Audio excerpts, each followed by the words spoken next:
Hello, hello. Hello this morning. You see the moniker. Please come in. Please like, share, subscribe. Getting booed off every stage that he goes on. That is a wild, wild, wild thing. I have never seen a politician get booed off a stage as much as this person does. Rejected by every demographic. That's amazing. It's amazing that he's able to function as a candidate anymore. Black folks reject Vivek Ramaswamy. We rejected him a long time ago. And it wasn't because we don't understand policy. We saw him clear as day. We understand Vivek Ramaswamy clear as day. This is a man who looked at the American racial hierarchy and decided the smartest play was to climb as close to whiteness as possible and kick the rest of us on the way up. He built a whole brand disparaging minorities, talking about black culture like it's a problem, acting like the only path to success is to reject everything that looks like him and us, and positioning himself as the good immigrant who proves the system works if you just act right. That is not solidarity. That is auditioning for acceptance. He will throw anybody under the bus if it gets him closer to the people he thinks holds the real power. We watched this movie before.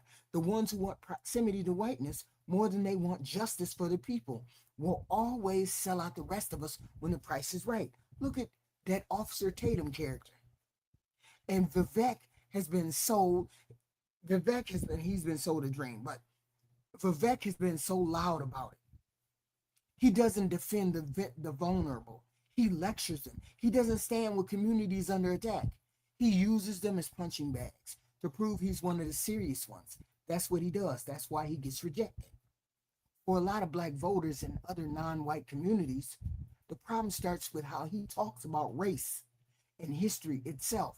Every time the conversation turns to systematic inequality, to the real and measurable ways racism still shapes housing, schools, policing, wealth, and health incomes, he waves it away as wokeism or victimhood culture. That language is not neutral. It's a deliberate attempt to erase both the historical record and the present day evidence. When you tell people whose grandparents lived under Jim Crow, whose parents still remember redlining, and who are also fighting over lead pipes in underfunded schools, that their analysis is just victimhood, nobody wants to hear from you. You are not being honest. You're asking these people to pretend that you're asking black people to pretend that the playing field was always level. The playing field is not always level, has never been level for people of color in this country. So you can look tough. On people on minority. Let me get this minority to look down on these other minorities. Let me get this minority to talk about these minorities. And then we're gonna uplift this minority because he's talking down on Indian people and he's talking about down on black people. Let's uplift him. That's what he thought. His whole posture around affirmative action, diversity initiatives, and even birthright citizenship follows the same pattern. These are not abstract policy debates for the communities that actually live with the consequences. He doesn't.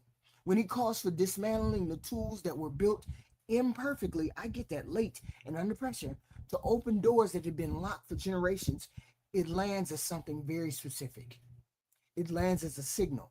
It says to us, he's willing to trade his limited gains for the approval of the people who never wanted those gains in the first place. Selective assimilation rhetoric is still assimilation rhetoric. And when it is aimed primarily at non-white populations while soft peddling the actual centers of power, people notice that shit. We notice that he's done the kewntastic dance. Then there's the transactional piece.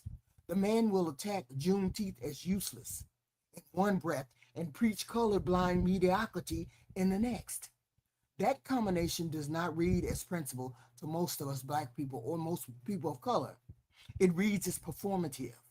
It reads as a calculated effort to feed the far right base the lines it wants to hear while still trying to keep just enough distance to look respectable on TV.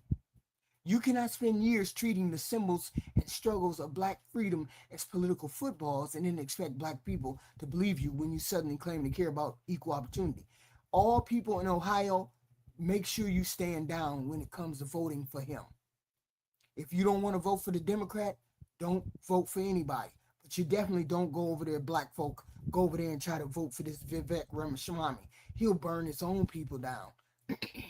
He'll talk bad about his own people. Talk bad about his own people. Talk bad about black people. He does all of that. He doesn't deserve your vote. Nobody of color needs to go over there and vote for Vivek Ramaswamy. He's a tool. He's a tool to beat you up. Okay? We have seen too many versions of this bullshit.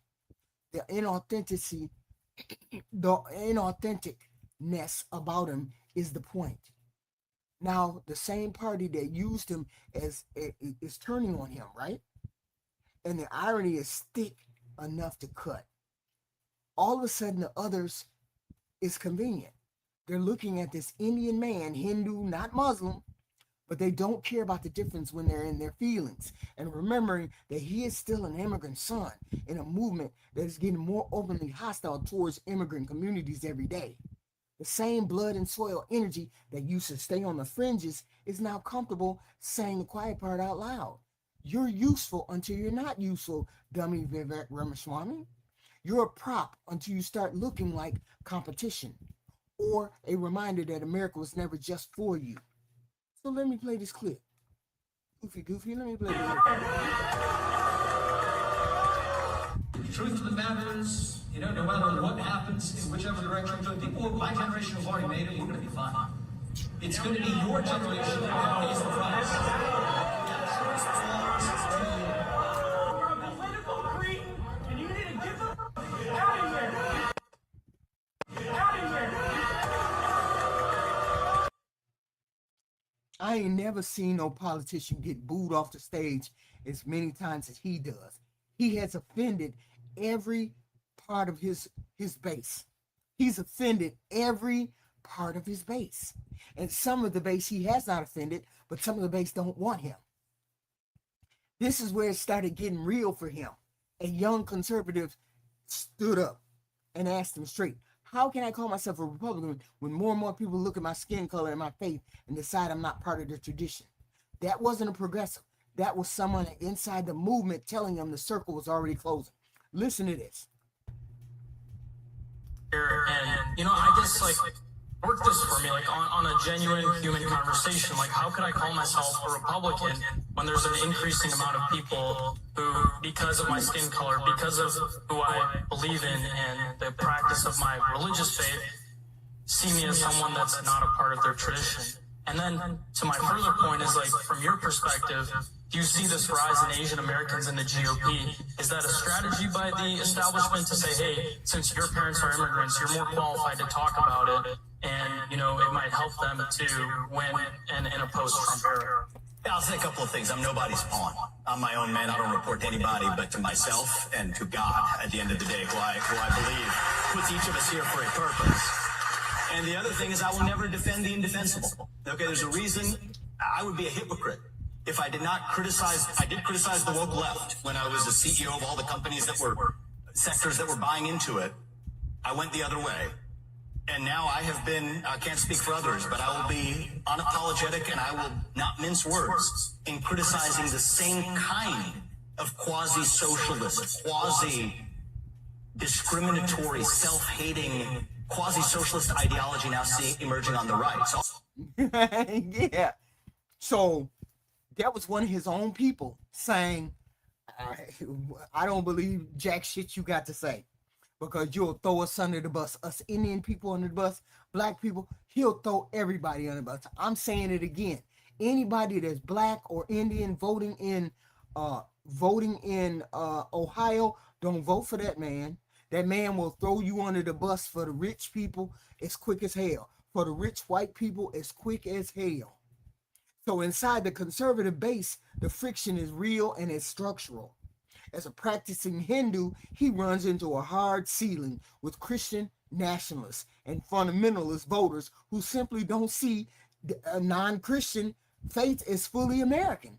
I'm sorry, you might have been born here, but they don't trust you. They don't want you. Opponents and commentators on that side, on the right side, have leveraged your religion against you for years, Goofy. I keep calling Vivek Ramaswamy a goofy because he keep going over there getting hit in the nose. They have leveraged your religion against you for years, dummy, questioning it, trying to exercise it, treating it as disqualifying in a primary electorate that increasingly talks about heritage and blood and soil. Being the son of an Indian immigrant leaves you permanently exposed. Vivek can condemn white nationalist elements all day long, all he wants to. Those same elements still look at him and see an outsider, a Hindu who don't wear shoes. They still look at him like he never fully will belong, no matter how aggressively he echoes their talking points. They don't like you. Listen to this. Jesus Christ is God, and there is no other God. He is part of the Holy Trinity, and any other God is a demon, and it's false. How can you represent the constituents of Ohio who are 64% Christian if you are not a part of that faith? If you are an Indian, a Hindu, coming from a different culture, different religion than those who founded this country, those who grew this country, built this country, made this country the beautiful thing that it is today, what are you conserving? You are bringing change. I'll be 100% honest with you. Christianity is the one truth. Christian voices should be the main voice of America, and I want to know basically why you seem to be, and I don't mean to be horribly offensive, but why you seem to be masquerading as a Christian. familiar with the Ten Commandments? You call yourself a Hindu, but you also call yourself a Christian. I don't call myself Christian. I call myself a Hindu. I'm not running to be pastor of Ohio. I'm running to be governor of Ohio, and I didn't run to be pastor of America. I ran to be president of the United States of America. Yes, you did. And they rejected your ass then. And they rejecting your ass now. Listen to how they came at him in that room. Jesus Christ is God and there is no other God. Any other God is a demon. They went straight at your face, Vivek Ramaswamy. Straight at your face. A demon. Demonic spirit. That's what they call in your religion. They went even further. How can you represent Ohio when most of the state is Christian and you are not? Your people did not build this country. You are not like us. What are you even conserving? That is not a policy disagreement. That is the base, the Republican, conservative, MAGA, the goofy base, telling you to your face that you don't belong to them, that you don't belong there. That rejection that you got the other day, a week ago maybe, the rejection that you got a week ago should have told you that. And where is he when the attacks get personal? Where is he when the attacks get personal against him? He gets quiet, careful, calculated. When the hate comes for his wife, for his faith, for his ethnic background, the strategy has been to ignore or downplay it rather than confront it head on. He don't want to confront it head on. He don't want to alienate his Christian white base.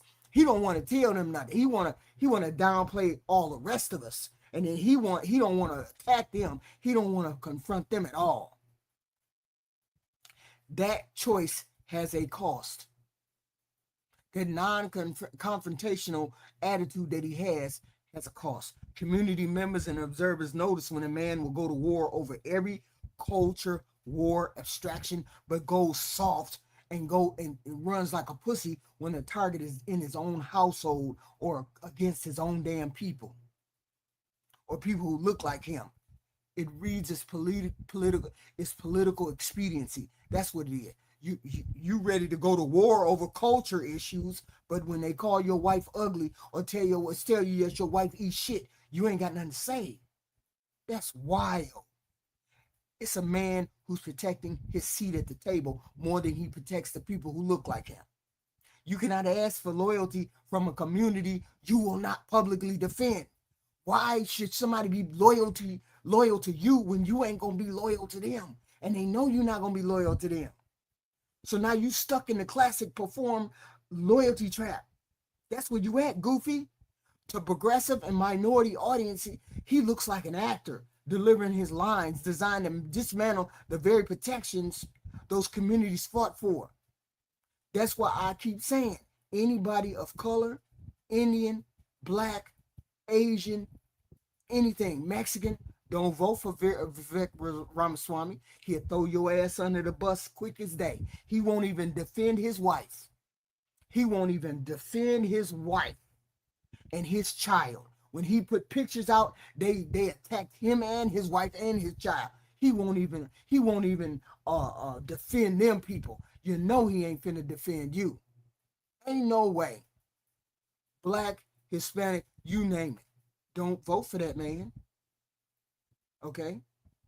To the ultra-conservative hardliners, his race and his faith mean he can never be fully trusted as one of those people. No matter how hard he perform. And he be dancing. He be tap dancing for real, for real. The broader public rejects the substance of his stances because he's goofy and he's fake. The partisan base treats his allegiance with permanent skepticism. That is a lonely place to campaign from. Don't nobody trust you, bruh. They just don't trust you. Okay? Nobody trusts you. Nobody trusts you. That's the bad part. And I feel sorry for you. I feel sorry for you, but it is what it is, my friend. It is what it is. Okay? Nobody trusts you. Nobody. Okay? And then you get the final public rejection that happened last week. He stands in front of a young conservative in his own state, tells them his generation has already made it, and theirs will be the one that pays the price, and the room erupts on his ass. The room tell him to get the fuck out. They start booing. Somebody yells for him to get the fuck out of there. He has to cut the speech short and leave the stage. Because don't nobody want him. Don't nobody want you on the stage. Don't nobody want to talk to you. The room is full of people, of the very people he has been performing for. Those are the people he's been tap dancing in front of. And they decide they no longer want to hear what the hell he got to say. You can't chase proximity to whiteness and to power this fucking hard and then act surprised when neither side fully wants to claim you. You can't spend years tearing down the groups you come from, dismissing their history as victimhood and treating their holidays as disposable. I heard what you said about Juneteenth, Vivek Ramaswamy. I heard what you said. All black people and all Hispanic people, all y'all don't vote for that man. That man has nothing good for you. He has no intention of helping you move the country forward in any way, shape, or form. Don't vote for that man. He has nothing. He has no policy for you. Well, on top of the fact that he's a Republican, basically mean he don't have no policies and he don't have nothing to help the American people anyway. On top of that, I'm just saying, just because he's a man of color don't mean nothing. He ain't no man of color. He's one of those Hershey bars that got ice cream in the middle. Anyway, he can't be surprised that the loyalty has shifted. You can't refuse to defend your own freaking wife and your own people with the same energy you use to attack everybody else and then wonder why the trust never arrived for you. He wanted the validation more than he wanted the truth. He wanted the applause from the people who were never going to fully accept him from the first place. And Coulter told your ass, I would have voted for you, but you're an Indian, so I know I'm not gonna vote for you. Ooh, it's gonna be brutal come November. It's gonna be brutal for you, bruh, come November if you lose. Especially if you lose. Especially. Black voters clocked you early. They clocked your game and your bullshit and walked away. Large parts of his own party are now looking at him like a temporary guest who overstayed their welcome. The young conservatives are booing his ass off stages in his own hometown. That's fucked up. That was his own hometown, and they booed his ass off the stage. And the man who spent years trying to be the acceptable brown person of a movement that never fully wanted him is finding out what happens when the performance stops working. His performance stopped working. Same thing with that goofy Tatum dude. The performance don't work anymore. That's not rejection out of nowhere, okay? That's the bill becoming due that you owe, sir. You owe that bill. And people don't like you. And it is what it is. All I can say is the people that are in Ohio, if you're black and you're Indian and you're Hispanic, don't vote for this man because he doesn't have policies for you. He has nothing for you. He's going to reject whatever comes down the pipe to help you, and he's all in it for himself. He's always been in it for himself. So I'm saying, as a person that's not in Ohio, Ohio black people, Mexican people, people of color, you know he's not even worthy of he's not even worthy of your time. Don't vote for this man because he has nothing to show for you. Hello, Side Life, Sid Life. First comment, Hershey Bar, Coconut Assistant, F. Tatum. That guy sold out. Yes, he did. Hey, I'm glad you're here. Glad you're here. But the whole point is Vivek Ramaswamy is like he's a tool. He's the same as Officer Tatum. He's the same. Hello, sister. He's the same as Officer Tatum, except he's Indian. And he's on a national stage. For Tatum is on YouTube. This man is on the national stage and he is doing the same thing as Officer Tatum. And he sounds like a goofy. That's why he keeps getting booed off stages. He keeps getting booed by the white folks, the black folks. He get booed by everybody. Okay? Because he doesn't seem to understand he is a minority. You are a minority. Minorities, for one thing, if you cannot try to play for the middle, you cannot trade for political white. They just don't want no Hindu. They just don't want no Hindu. I'm sorry, they just don't want no Hindu. And all the anti-immigrant sentiment these days, they do not want you. And it's a terrible climate to be a Republican and then be a Hindu and have people tell you to your face that your religion is demonic and the fact that they don't want you. That's wild. They told him to his face that they didn't want him and they didn't want to have anything to do with him. To his face. And this goofy is still over here, but he got to run for governor because he's already in, but he definitely ain't got the respect of it. I, as a person who don't live in Ohio, I tell you to wholeheartedly reject this person. Reject his ideology, reject what he has to offer. He has nothing to offer. Okay. I know it's every time this man talks, every time Tatum talks, it's the same thing. It's the same deal. Okay, that's a coon in the making. Excuse my French. It just is what it is, and he's very good at it. He's even better than Tatum.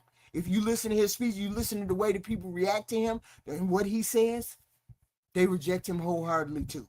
So I wish he would figure it out, but people like that don't never figure it out. People like that keep getting slapped in the face, and it is what it is. So if you like the content, please like, subscribe. I appreciate it. I appreciate it. And I will be back with more content. Definitely be back more content later on today. And I appreciate you. Thank you, Sister Sid Life, for coming into the comments. Thank you very much. I appreciate it. I appreciate it. I appreciate you.